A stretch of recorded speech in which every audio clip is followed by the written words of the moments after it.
ዘመናት በጭቆና ማቅ በግፍ ሰንሰለት ታስሬ መብቴን ላስከብር ጨቋኙን ልሽር ተነስቻለሁ ዛሬ። ሰላም ውድ የቻናላችን ቤተሰቦች፣ በክፍል 20 የሱፍ አበባ ትረካችን ሰመረ የአሲምባ ጉዞውን ጨርሶ ወደ አዲስ አበባ መመለሱን አሳይተናችሁ ነበር። ዛሬስ አዲስ አበባ ላይ ምን ይገጥመው ይሆን? ክፍል 21ን አብረን እንከታተል።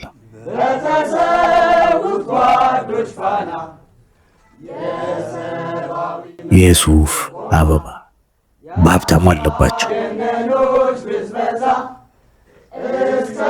አዲስ አበባ በኃይለኛ ዝናብ ስትነፈርቅ አገኘዋት። ወደ መሃል ከተማው ስገባ ዝናቡ ቀንሶ ወደ ካፊያነት ተለወጠ። ብርዱ፣ ድካሙ፣ ረሃቡ ከቢታንያ ጋር ስንተቃቀፍ እልም እንደሚል አውቃለሁ።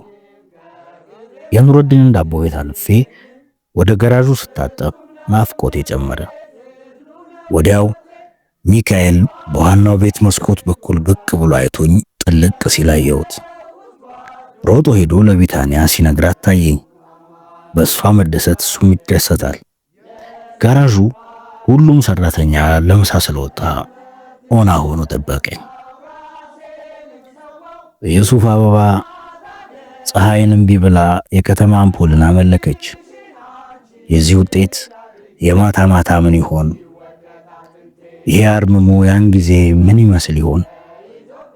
ጭልልታው ሲከብደኝ በውስጤ እንዲሁ ጮኽኩ። ከቢታንያ ቀጥሎ ለሚቀጥሉት ቀናት እጅግ የምፈልገው ሰው ኢሳያስ ነው። መረጃዎቹን መርምረን ማዘጋጀት ይኖርብናል። ሳስበው የአፓ በትርኪ ምርኪ የየዕለት ስራዎች በመዋጡ እየረሳው የመጣው ድንቅ ባህል ነበረው። አንድን ችግር ወይም ክስተት በርዕዮተ ዓለም መነጽር ብጥር አድርጎ የማየት ልምድ። አሁን አንድ ቦምብ የሆነ ጽሑፍ በማዘጋጀት ይህንን ባህል ነፍስ ልዘራበት ወሰንኩ። የጽሑፌ ርዕስ ሱፍ አበባዊነት ወይም ሰንፍላወሪዝም የሚል እንደሚሆን ገና መቀሌ ሳለሁ ነው የወሰንኩት። በሚስጥራዊው በር ወጥቼ በስስት ወደ ቀዩ በር ሰማትር ገርበብ ብሎ ታየኝ። ማን ከፈተው? በመገረም ዙሪያ ገባውን እያየው ስጠጋ ቢታንያ ብቅ አለች። ከጀንበር የብርሃን ቦቃታ የሚፎካከር ፈገግታ ተለዋወጠ። አባ በዚያው ተመልሰ ሄድክ መስለህ የምታስደነግጠኝ። በውሸት ኩርፊያ ስስት ያደፈረሳቸውን አይኖቿን በለጠጠቻቸው። ይህማ እንዴት ይታሰባል ፍቅሬ? የያዝኩትን ዕቃ አስቀምጬ ተጠመጠምኩባት። ወይዘሮ ማስተዋልን ሶፋ ላይ ጋደም ብለው አገኘዋቸው። አቀባበላቸው የውስጥ ስሜቴን እንደ ፊኛ ወጥሮ ሊያፈነዳው ምንም አልቀረውም። ጉንጭና ጉንጬን ይዘው አገላብጦ ሳሙን። ተለይቼ ቆየሁባቸው ቀናት በትክክል እውነተኛ ዝምድናችንን እንደገለጡት ገባኝ። በቃ ከልጃቸው ጋር ስነ ስርዓቱን ችላ ብለን ባልና ሚስት ሆነናል። የምን ሰማንያ፣ የምን ምህላ፣ የምን ቀለበት። ለመጀመሪያ ጊዜ አብረናቸው ለምሳ ተቀመጥን። ወዲያው ሙሴ ባልዲ የመሳለሚያ ቁጥር አንድ ወሮበላ ድምፁን ከፍ አድርጎ ሰላምታ እየሰጠ መጣ። ማመን አልቻልኩም። ከየትኛው ደመና ዱብ እንዳለ ገረመኝ። ወደ ቤት ሲገባ ፈጠጥኩበት። መካከለኛ ቁመት፣ የተጎሳቆለ አካል፣ በሲጋራ ተጠብሶ ሳምባ የመሰለ ከንፈር፣ በጢስና በመጠጥ ብዛት የጎሸ አይን፣ ጭፍር ያለ ጸጉር፣ ሁለመናው ያስፈራል። እንግዳ ነገር ሆኖብኝ ወይዘሮ ማስተዋልንና ቢታንያን ግራ በመጋባት ተራ በተራ አየኋቸው። ታሪኩን ነገሩኝ።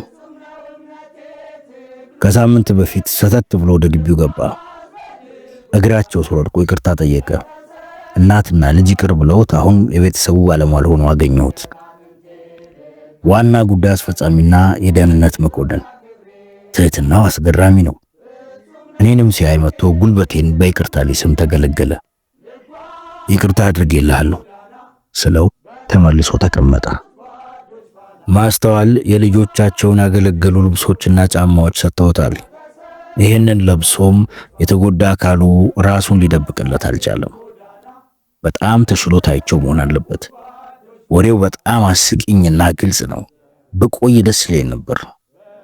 በዱርዬነት ጊዜው የሰራውን ወንጀል እያወራ በሳቅ ፍንድት አደረገን። ለመሄድ የቢታንያን ስምምነት ያስፈልገኛል። ወደ እሷ አየሁ። አርፈ ቁጭ በል፣ የትም መሄድ የለም። ለመሄድ ስቁነጠነጥ በአይኖቿ መልእክት አስተላለፈችልኝ። ቡና ቀርቦ አቦሉ እስከሚጠጣ ድረስ ቆየሁ። ኢሳያስን በተቻለ ሁሉ ፍጥነት ማግኘት አለብኝ። ምን ተፈጥሮ እንደከረመ መስማት ይኖርብኛል። ልመለስ ቃል ገብቼላት ወደ ገራዥ ሄድኩ።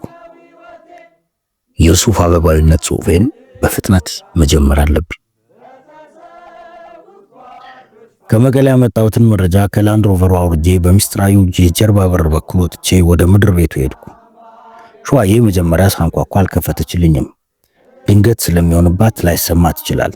ደግሜ ሳንኳኳ ግን ፈጠን ብላ ቦግ አደረገችው።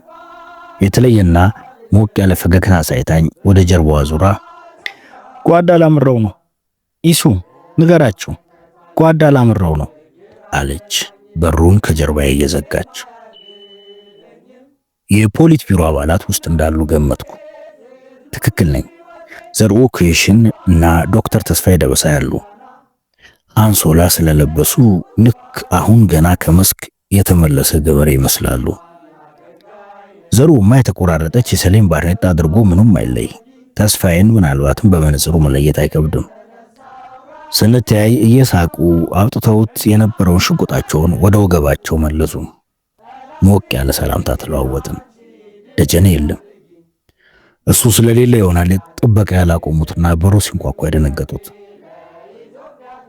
ጓዶች የጠላት ከበባ መስሏችሁ ነበር እንዴ? ተራ በተራ ያየው ጠየቅኳቸው። ታዲያስ በእውነት ነው ምለው አላምረው የሚባል የኛ ሰው በዚህ ሰዓት ያንኳኳል ብዬ ጨርሶ አልጠበቅኩም። ሰሞኑን ስላልነበርክ ነው መሰለኝ ረስቻለሁ። ዘሩ እየሳቀ መለሰልኝ። እንኳን ደህና መጣ። የተሳካ ሚሽን እንደነበር አውቄያለሁ። ዶክተር ተስፋዬ እንደገና እጄን ጨበጠኝ። ይወጡ ሲሉ እንደደረስኩ ሁኔታቸው ነገረኝ። አጭር መረጃ ተለዋወጥን። ሪፖርቴን በጽሁፍ አዘጋጅቼ እንደማቀርብ ነገርኳቸው። እስከ መጪው የማዕከላዊ ኮሚቴ ስብሰባ እንዲደርስ አሳሰቡኝ። እነርሱ ደግሞ የደርግና መኢሶን አፈና እየጠነከረ መምጣቱን አስታውሰውኝ ሁላችንም ጥንቃቄ እንድናደርግ አደራ ብለው ተሰነባበትን። የኛዎቹ የሱፍ አበባ ደራሲያን ቅሬታዬ በተለይ ዶክተር ተስፋዬን ሳይ ግንፍል ሊልብኝ ፈለገ። በኢአሰ ላይ ግፍ ሰርቶ እሱ ግን ትንሽ ጭረት ሳያገኘው ሳይደማ ሳይሞት ሾልኮ እንደበጣ ተሰማኝ። ዘሩ ደግሞ የሻምበል ሞገስ ወልደ ሚካኤል መንፈስ መስሎ ታየኝ። ሻለቃ መንግስቱን ግደሉልን እያሉ አዋክበው ወደ ስህተት እየመሩት ያሉት እሳቸው ናቸው። ያም ሆኖ የማታ ማታ ተጠያቂው ዘሩ ራሱ ነው። ጎዳና በተሰውት ጓዶች ፋና የሰብአዊ መብት እውር ሸፈደ ወጋሮ ኢሳያስ እንግዶቹን ከሸኛቸው በኋላ ሲጋራውን እያቦነነ ተንደርድሮ ወደ እኔ መጣና አቀፈኝ። ጊዜ መባከን አልፈልግም። ወደ መረጃ ልውውጣችን ገባን። እኔ ባልነበርኩባቸው ቀናት እሱ የትም ንቅንቅ አላለም። አንድ የማዕከላዊ ኮሚቴ አስቸኳይ ስብሰባና 2 የፖሊት ቢሮ መደበኛ ስብሰባዎችን ተካፍሏል። በያፓ ማዕከላዊ ኮሚቴ አባላትና በ6ቱም የአዲስ አበባ በነቀጠና ኮሚቴዎች መካከል በየ45 ቀናት የሚካሄደው ምክክር ሲደረግ ኢሳያስ ከዮሴፍ አዳነ ጋር በረዳትነት ተመድቦ ቀጠና 6 ሄዷል። የስብሰባዎቹ ዋና ዓላማ ምን እንደነበር አስረዳኝ። ቃለ ጉባኤው እንትጫለሁ ሸዋዬ ትሰጥሃለች አንብበው። የፖለቲካ ቢሮ የደርግ መኢሶንን ጭፍጨፋ ለመቋቋም አዲስ ስልት ነው ድፍ ያለው ብሎ መጣ። ስልቱ ያጠቁ መከላከል የሚል ጽሑፍ ሰጥቶታል። ከመሞታችን በፊት ጎድሎን ራሳችንን ማኖር የሚል ትርጉም አለው። ደርግና መኢሶን አካባቢ ያሉ ቁልፍ የአመራር ሰጪዎችንና ፖሊሲ አውጪዎች ኢላማ ማድረግ ፈልገዋል። በግለሰብ ደረጃ እየተከታተሉ መግደል ነው ፍላጎታቸው። በጣም አጨቃጫቂ የደህንነት ስልቱ ነው የነደፉት። ስልቱ ፈጽሞ ትክክል አለመሆኑ አጥብቄ ተከራክሬ ነበር። ከአንተ ጋር የተነጋገርንባቸው ነጥቦች በሙሉ አንስቼላቸዋለሁ። ረስቶት የቆየውን ሲጋራ አየት አድርጎ ማግ አረገው። ቁራጩን መሬት ላይ ጥሎ ከረጋገጠው በኋላ ቀጠለ። ስልቱ በዘር ኦኬሽን አነጋገር ዶርግና ሜሶን ኢህአፓን ለማጥፋት ለነደፉት እቅድ መልስ ነው። በጣም ደካማና በጥርጣሬ ላይ የቆመ ክርክር ነው። ለእኔ ግን የስልቱ ትርጉም ሌላ ነው። ያም ኢህአፓ በርዕዮተ ዓለም መሞራቱ ቀርቶ በኢምፕሪሲስት ስሜታዊነት ወይም በአቦሰጠኝነት መወሰን መጀመሩን ትልቅ ውድቀት ብዬ ተከራከርኩ። ይህ ስልት ሌላው ቀርቶ ራሻ ውስጥ በ1880ዎቹ ከተከሰተው ኖርድኒክ እንቅስቃሴ ጋር ሲነጻጸር በጣም የዘቀጠ መሆኑን አስረዳው። በማርክሳዊ ሌኒናዊ የትግል ዶክትሪንም አያስኬደንም። ምክንያቱም አብዮታዊ ትግሉ የመደብ አሰላለፍ በመለወጥ ላይ ማተኮር አለበት እንጂ ግለሰቦችን በግድያ መበቀል ህዝባዊ መሰረት የለውም። ከድርጅታዊ ፍላጎትና ጥያቄ ያፈነገጠ ግለሰባዊ ቂም በቀለኝነት ይሆንብናል አልኳቸው። ይዙ ለመሆኑ እና ብርሃነ መስቀል የት ሄደው ነው አንተ ብቻህን የተከራከርከው? ዋ ሰመራ ማዕከላዊ ኮሚቴው እኮ ሰካራሞች ቤት እየሆኑ ነው የወጣ። የሐሳብ ኢንቴግሪቲ ብሎ ነገር እየጠፋ ነው እኮ። ብርሃነ መስቀልን ውሰድ። በህብረት ግንባር ጥሪ ጉዳይ በወሰደው ፖዚቲቭ አቋም ምክንያት የገዛ ራሱ እስረኛ ሆነ። ሙሉ ወለ በኢህአፓ ውስጥ የተተከለ የመኢሶኖች የትሮይ ፈረስ ተደርጎ እንዲታይ አድርገውታል። ሲጮንቆ እያጠቁ መከላከል ያሉትን የልጆች ጨዋታ በጥንቃቄ እስከተደረገ ድረስ አልቃወምም ብሎ ታረፈው። እውነትክ ነው? የቀለድክ ነው? የህፃናት ተረት የሚሰማ ልጅ ሳልመስል አልቀረውም። የውድቀታችን ፍጥነት በጣም እያስፈራኝ ኢሳያስን ሌላ ጥያቄ አነሳውበት። ይዞ ጌታቸው ማሩና አበበ ዋቅጅራ አልነበሩም ማለት ነው? በጣም የሚገርምህ የህብረት ግንባር ጉዳይ ተነስቶ ነበር። ጌታቸው የሐሳቡ ዋና አቀንቃኝ ሆኖ ነው የምናውቀው። ብርሃነ መስቀልና አበበ ተከራክረው በተወሰኑ ቅድመ ሁኔታዎች ኢህአፓ የሚሰጠው አዎንታዊ መልስ ይቀርበልን። ረጅም ክርክር እኮ ነው። ጌታቸው አንዱን ቃል ሳይተነፍስ ቀረ። ይሄንን ከወሰኑ በኋላ ነው እንደገና አጥቅቶ መከላከል የሚል ርዕስ ወደዛ ስልት ለውይይት ያቀረቡት። እንዴት በአንድ ጭንቅላት ሁለት ተጻራሪ አውዶች ማስተናገድ እንደቻሉ ገረመኝ። በመጨረሻ የፖለቲካ ቢሮ ስልቱን የዕለት ተዕለት አፈጻጸም በበላይነት እንዲከታተል ስልጣን ሰጡት። ስልቱ ጸደቀ ማለት ነው። በሚቀጥለው ፕሊነም የሚገደሉ ሰዎች ዝርዝር እንዲያመጣ ተወስኖ ስብሰባው አበቃ። ኢሳያስ በንዴት ሌላ ሲጋራ ለኩሶ በእኔ ላይ ያተኮረ ወሬ ጀመረልኝ። ስብሰባ ላይ አንተ ትኖራለህ። ምንም ማድረግ የምትችል ግን አይመስለኝ። ጉድም ጽብልጫጩ ያደርጋል። በዚህ ላይ የተለየ ሐሳብ ማራመድ በጣም አደገኛ እንደሆነ ነገር ያስመሰሉት። ያንተን ጎቨርኒዝም ክርክር ፊት ለፊት መንቀፍ አልቻለም። ውስጥ ለውስጥ ግን ደስተኞች አይደሉም። ክፍሉ ታደሰና ዘርኡማ የተሰደቡም ሳይመስላቸው አይቀርም። ብቻ አሰምሬ ኢህአፓ ውስጥ የፍትህ ደረጃችን አጠያያቂ የሆነ ነው። ዶክተር ተስፋዬ ደበሳይ ለምሳሌ ከኤርትራ ተዋጊዎች ጋር በማዕከላዊ ኮሚቴው የማይታወቅ ስምምነት አድርጓል ብለው አንዳንዶቹ ነክሰውታል። ታዲያ በመጨረሻ ምንም አለው። ሌላ ሰው የሆነ ስህተት ሲሰራ ግን ትሪቡናል አቋቁሞ ስቁሉ ያሳዩታል። ይሄንን ሲነግረኝ በወልዲያ ኦፕሬሽን ውድቀት ግምገማዬ ገረመው የነገረኝን ነገር አስታውሼ ያጫወትኩት። ጸጋዬ ደብተራው የሰራው ልንገርህ። ይህ አሰ ወሎ አንዲት ትንሽ ከተማ ውስጥ ረፍት አድርጎ ነበር። ጸጋዬ በቆየበት ቤት ወይም ሌላ ቦታ ሽጉጡን ይጥላል። ከተማዋ በአሰሳ ቁም ስቅሏን አየች። ሽጉጡ አልተገኘም። በጉዞ ላይ ያሉ ታዲያ አንዳንድ ጓዶች ጸጋዬ እንደማንኛውም ታጋይ ሊቀጣ እንደሚገባ አግረመረሙ።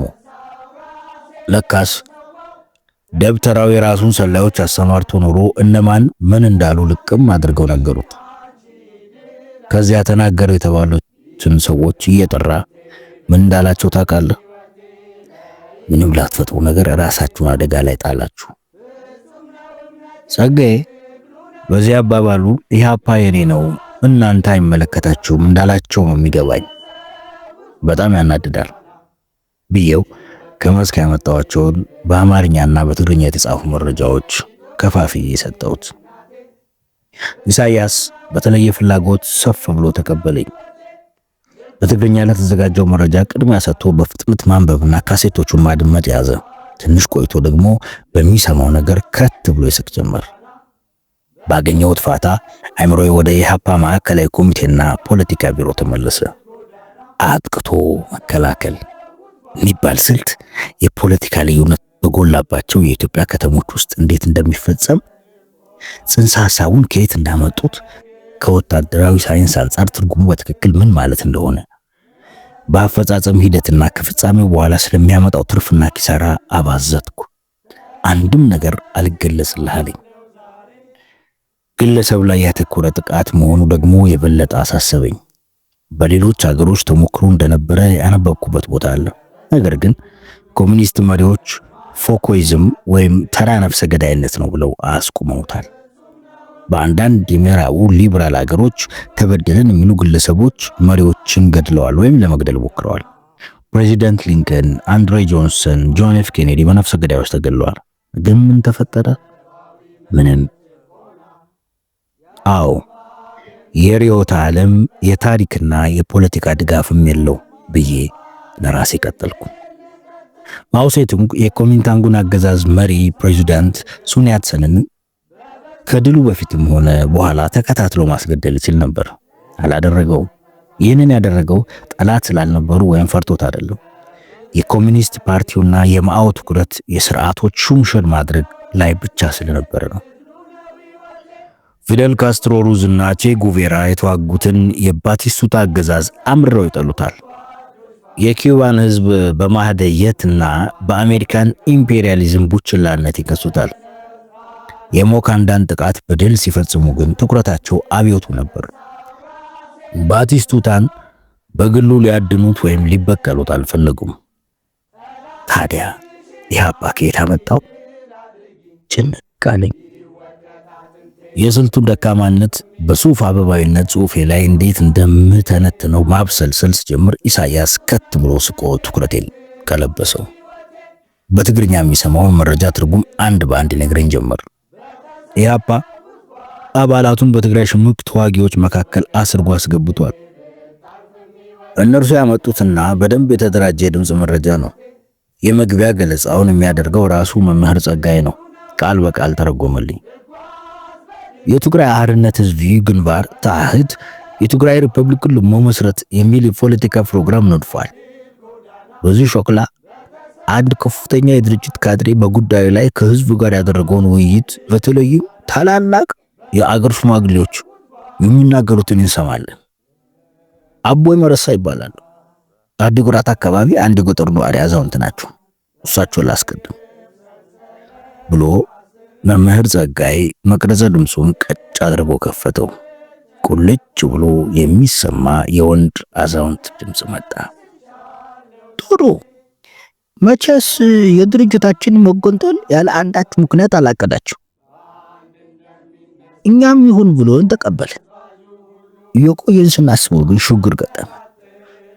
ታግለን በመጨረሻ ትግራይ ተገነጠለች ብለን እንውሰድ። ከዚያ በኋላ ኢትዮጵያ የሚለው ስም ማንኛችን ነው እንጠራበት? እኛ ወይስ የቱ ናቸው ሌሎቹ? እኛ እንዳልን ተገንጥለናል። እነሱ እንዳልን ኢትዮጵያን ሀብልን ይጀምሩናት እኛ ነን።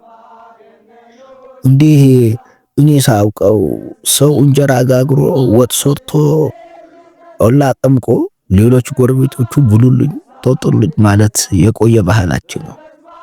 አገርን ያክል ፈጥሮ ባንዲራ አቁሞ ድንበር አጽንቶ ሌሎችን እንኩ ሰዱልኝ ሲባል ግን ሰምቼ አላውቅም። የሚል ድምፅ ተሰምቶ የመምህር ጸጋዬ አጭር ትችት ቀጠለ። እነሆ የትግራይ አባቶችና እናቶች መገንጠልን በሚቃወሙ የአዛውንቱ ንግግር እርካታቸውን ለመግለጽ አጨበጨቡ። ተአህቶች ተደናገጡ። ችግሩ ግን ማን ጽፎ እንዳሰዳጨው የሚታወቅ ነገር የለም። አረጋይ በርሄ ሲጠየቅ ወደ አባይ ፀሐይ ጣቱን ይቀስራል። አባይ ሲጠየቅ ደግሞ በግልባጩ መለስ ዜናዊ እንዳይባል ይህንን ያክል ትልቅ የፖሊስ ውሳኔ መስጠት ስልጣን የለውም። ህዝቡ ተቃውሞን ያሰማው እዚህ ብቻ አይደለም። አንድ የታወቁ የአክሱም ካህን ነገሩን አንድ ስብሰባ ላይ አነሱት። እንስማቸው። መምህር ጸጋዬ ቴፑን ነካክቶ የአክሱም ካህን ድምፅ አመጣው። ይህን ታህት ይዛ የመጣችው እንገንጠል የሚል ነገር በበኩሌ በፍጹም አልወደድኩትም። ሙግቱ ገጥማለሁ ብዬ ማን እንደጠነሰሰው ለማወቅ ሞክሬ ነበር። የሚነግረኝ አጣሁ። እንዲህ ያለ ነገር የኋላ የሚፈጥረው ችግር በሃይማኖታችን እናውቀዋለን። የኦርቶዶክስ ቤተክርስቲያናችንን ጳጳስ ከግብፅ አገር መምጣት አለበት የሚል ቆኖና ለብዙ ጊዜ ተተክሎ ኖሯል። ካህኑ መምህር ጸጋዬ ያልተረጎመው አንድ አባባል በግዕዝ ቋንቋ ተናግረው ቀጠሉ። ጽሑፉ በአራተኛው ክፍለ ዘመን አክሱም ጽዮን ቤተክርስቲያን መቅደስ ውስጥ ተገኘ። አባቶቻችን ግራ ተጋቡ። ማን ነው ጻፈው እና እዚያ አስቀመጠው ብለው ጠየቁ። እኔ ነኝ የሚል ሰው ጠፋ። ሲጨንቃቸው ይህም አከላ የወረደ ነው ብለው ቀኖና አደረጉት። ይኸው ለ500 ዓመት ያክል ግብፅ ድረስ ጉልበታችንን ተንበርክከን እየለመኑ ጳጳስ ስናመጣ ኖርን። የተጻፈ ነገር መዘዙ ብዙ ነው። አሁንም ይህንን እንገንጠል የሚል ጽሑፍ ለትውልድ ሳይተላለፍ በያለበት እንዲቃጠል ይደረግልን። አይ ግራ የተጋባው የኢትዮጵያ የግራ ኃይል እንዴት ያሳዝናል ብዬ ወደ ኢሳያስ ቀና ስል ሸዋዬ ደረጃው ላይ ታየችኝ። አላምረው አንዴ በጣም ትፈልጋለህ። የምፈልግበትን የፍጥነት ደረጃ በእጆቿም በአይኖቿም ማሳየችኝ። ምን መጣ? በቅልጥፍና ብድግ ብዬ ተንደረደርኩ። ቢታንያ ትሆን የፈለገችኝ? ቢታንያ ምራቄ ሳይደርቅ አሁን ይምጣ ብላለች ብላኝ እየተጣደፍኩ አልፊያት ስሄድ ትከሻዬን ያዝ አድርጋኝ እስከ በሩ ድረስ ሸኘችኝ። ፍቅሬን ምን አደጋ ገጠማት? አይምሮዬ ርብሽብሽ እንዳለ የሩጫ ያክል እየከነኩ ሄድኩ። እዩ በር ደርሼ በደመነፍስ እንቅስቃሴ ከፈትኩት። ወደ ቢታንያ ቤት ሳይ መብራት በርቷል። አለች ማለት ነው። ሄጄ ስገባ ከሁለተኛው ክፍል በርግጋ መጣች። ስምዬ አለልኝ አይደል? አንገቴ ላይ ጥምጥም አለች። አሁን ስልክ ነበረኝ። ደርጎች ዮሴፍ አዳንና ኢንጂነር ኡስማንን አሁን ያዟቸው። አብረን ትኖራለህ ብዬ ፈርቼ ነበር። በቃ ወዲህ ንቅንቅ እንዳትል። ዮሴፍ አዳንና ኢንጂነር ኡስማን? ድንጋጤውን መሸከም አቅቶኝ ራሴን መደገፍ ሲሳነኝ አልጋው ላይ በቁመቴ ዘፍ አልኩ። ጉሽት ባለው አይነ ህሊናዬ አንድ ጉሉ ምስል መጥቶ ድቅን አለብኝ። አንድ ቅጠሏ ተገንጥሎ የበረረና ጥርሰ ወላቃ የመሰለች የሱፍ አበባ ተክል ያስያዛቸው ሰሞኑን ሽሉክ ብሎ ከማከላችን ጠፍቶ ወደ ደርግ ጎራ የገባው ሻለቃ ሽታዬ ደስታ መሆን አለበት። በሆነ አንዳች ግርግር ሳልተዋወቀው ቀርቻለሁ። ብተዋወቀው ኖሮ ይሄኔ የኔም ዕጣ ያው ነበር። የሱፍ አበባ መርገፍ ጀመረች።